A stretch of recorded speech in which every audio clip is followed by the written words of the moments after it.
Hi යාළුවනේ. ඔන්න ඉතින් අපි රස කෑමක් හදන්න යන්නේ.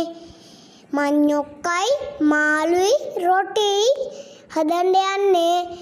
අපි මමාට උදව් කරනවා. අපි ආව වත්තට. මාළු හදලා රොටි හදලා අපි දැන් කන්න යන්නේ වත්තේ ඉඳලා. අපි අලුත් විදිහට කෑමක් හදාගන්න බැලුවා. බලමු අපි රසයිද කියලා. බයි.